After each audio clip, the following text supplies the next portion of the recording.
aula de física, né? É o capítulo 1 do seu livro.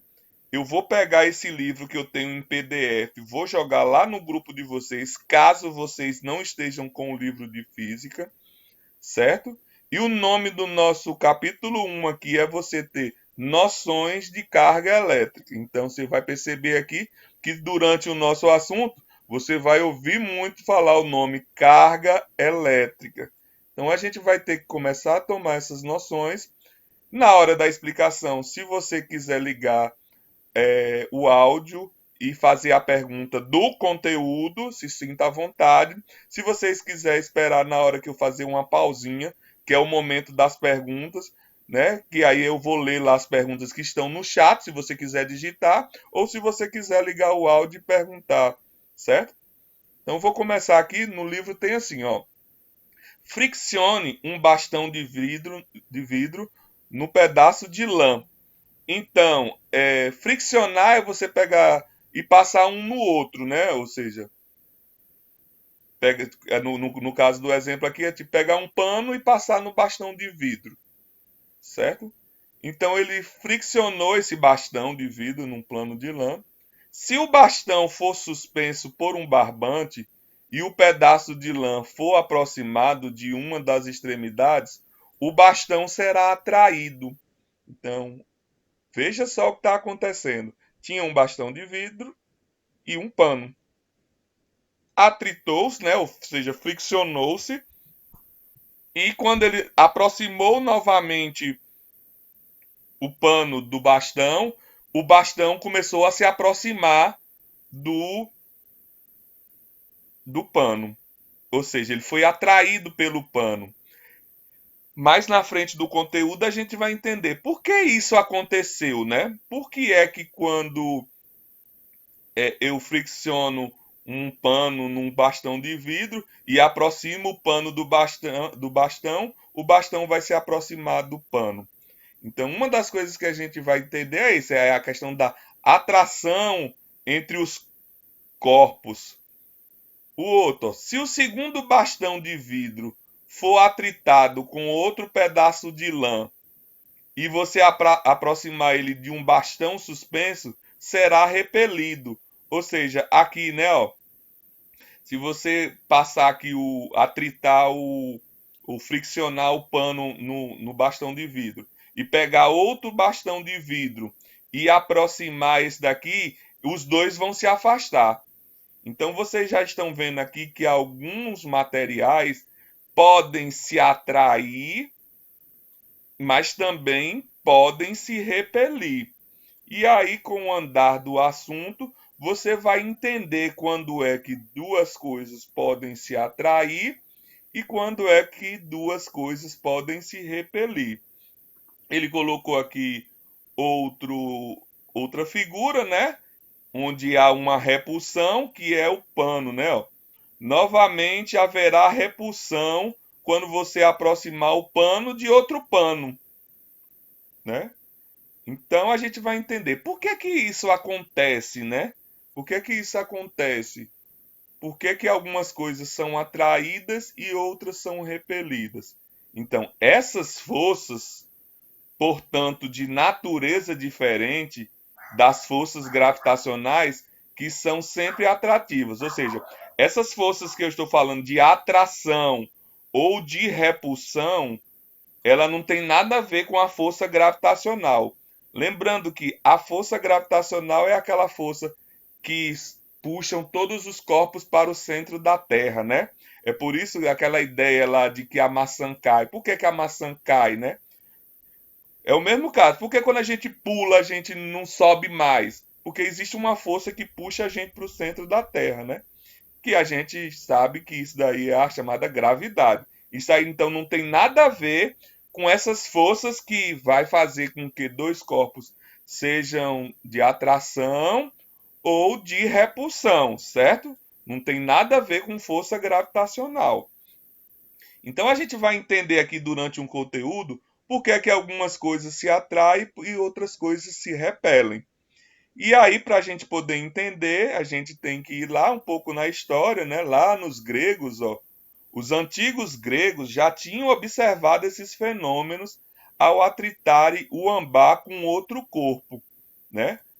Como em grego âmbar significa elétron. É o nome que a gente vai usar muito aqui, né? Além de prótons, nêutrons, outro que a gente vai usar é os elétrons, né? Então, posteriormente foi dada a essas forças o nome de força elétrica, certo? Então, muitos cientistas e filósofos propuseram várias teorias para explicar esses fenômenos elétricos.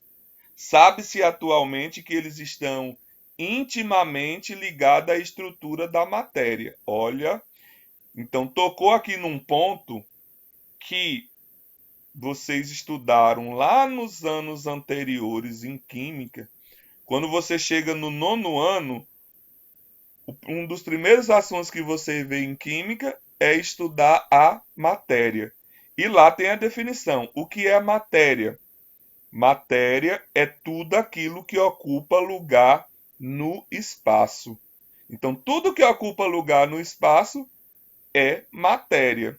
É por isso que a luz não é uma matéria, porque a luz ela não ocupa lugar no espaço. Então, continuando aqui a nossa aula, né, como eu falou aqui, né, por que que isso acontece, esses fenômenos elétricos? Devido à estrutura da matéria. Como vocês viram lá em química, matéria é tudo aquilo que ocupa lugar no espaço, né, e tem massa. E você vê que tem algumas propriedades da matéria, né? Você vê que a matéria ela tem massa, tem volume, né? Tem a impenetrabilidade. O que é a impenetrabilidade? Dois corpos não ocupam o mesmo lugar no espaço. Isso aí é uma propriedade da matéria. E tem uma que a gente vai precisar, que a gente vai falar aqui durante o nosso assunto, que é a divisibilidade. Você sabe que a matéria ela pode ser divisível, ou seja, dividir em partes menores. Então, só que você pode dividir a matéria como se você pegasse assim uma folha do caderno e começasse a rasgar, rasgar, rasgar, rasgar, vai, né, a folha e pegasse aquela folha rasgada e dividisse ela de novo, vai chegar um momento em que você não consegue mais dividir, né? Esse pedaço que a gente não consegue mais dividir, aqui a gente vai chamar ele de átomo. Então, o átomo é a parte indivisível da matéria, é aquela parte que você não consegue mais dividir, ou seja, é a menor unidade da matéria. Seria o átomo.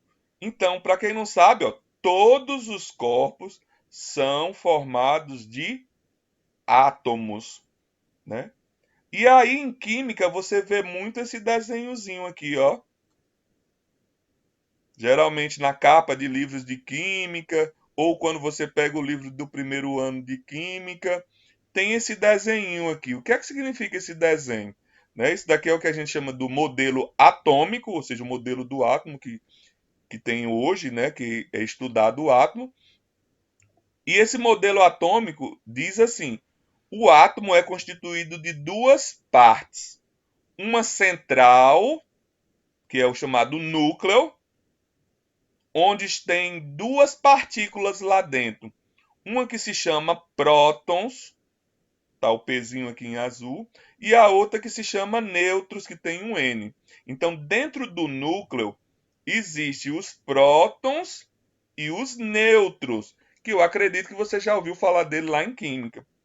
E ao redor do núcleo existe a eletrosfera, que é a segunda parte do átomo, que é onde estão os elétrons, certo? Então, observe que aqui parece o quê? Parece o nosso sistema solar, né? Porque aqui seria o Sol no centro e os planetas girando ao redor do Sol. Por isso que o nome desse modelo atômico aqui é chamado de sistema planetário, porque parece o Sol e os planetas girando ao redor dele. Então aqui fala, ó, cada átomo é constituído de partículas. Quem são essas partículas? Os elétrons que eu falei lá para vocês, que mais na frente nós vamos chamar eles de carga negativa, né? os prótons, que está lá no núcleo, né? Que mais na frente nós vamos chamar eles de carga positiva. E tem os nêutrons, que é o que a gente vai chamar lá na frente, que é aqueles que não possuem cargas. Então, embora exista modelos mais complexos para explicar como essas partículas se distribuem no átomo, ficaremos para simplificar o modelo planetário. É o modelo planetário que eu estou falando para vocês, né? Porque parece o nosso sistema solar, né? Segundo esse modelo, os prótons e os nêutrons estão fortemente coesos numa região central chamada núcleo. Lembra? O átomo é dividido em duas partes. Um é o núcleo, que é onde estão os prótons e os nêutrons, e na eletrosfera, né? Que é onde estão os elétrons, né? Então, o átomo é dividido em duas partes. Um é o núcleo, que está os prótons e os nêutrons, e a outra parte é a eletrosfera, que é onde se encontram os elétrons.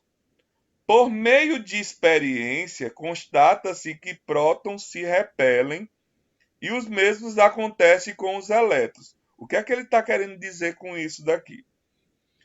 Lá no começo, a gente falou o quê? Que tem coisas que podem se atrair e podem se repelir, né?